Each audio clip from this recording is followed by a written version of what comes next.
Placenta എന്ന് പറയുന്നത് അമ്മയിൽ നിന്ന് കുഞ്ഞിലേക്ക് ബ്ലഡും ന്യൂട്രീഷനും എത്തിക്കുന്ന ഒരു ലിങ്കാണ്. ഹെൽത്തി പ്ലസൻ്റ അല്ലെങ്കിൽ കുഞ്ഞിൻ്റെ ഹെൽത്തിനെയും അത് ബാധിക്കും.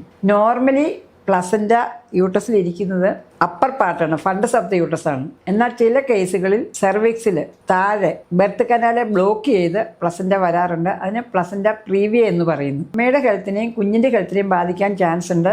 പ്രസവത്തിന് ബുദ്ധിമുട്ടുകൾ ഉണ്ടാകാനുള്ള ചാൻസ് വളരെ കൂടുതലാണ്. അതുപോലെ തന്നെ പ്ലസൻ്റ നോർമലി ഇരിക്കുന്ന പ്ലസൻ്റ സെപ്പറേറ്റ് പെട്ടെന്ന് സഡനായിട്ട് സെപ്പറേറ്റ് ചെയ്യുന്നതിനാണ് അബ്രപ്ഷ്യ പ്ലസൻ്റ.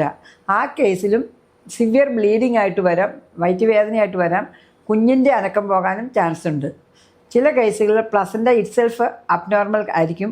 പല പല ലോബ് ഉണ്ടായിരിക്കും. ബാറ്റിൽ ഡോർ പ്ലസൻ്റ അല്ല സക്സിൻറേറ്റ് ലോബ് ഓഫ് ദ പ്ലസൻ്റ. അങ്ങനെ വന്നാലും കുഞ്ഞിന് അതിൻ്റെ ബ്ലഡ് ഫ്ലോ അല്ല കുഞ്ഞിലേക്കുള്ള ന്യൂട്രീഷൻ കുറഞ്ഞിട്ട് കുഞ്ഞിൻ്റെ ഹെൽത്തിനെ ബാധിക്കാം. അനക്കം കുറയാനും കുഞ്ഞ് വയറ്റിൽ കിടന്ന് മരിക്കാനും ചാൻസ് ഉണ്ട്.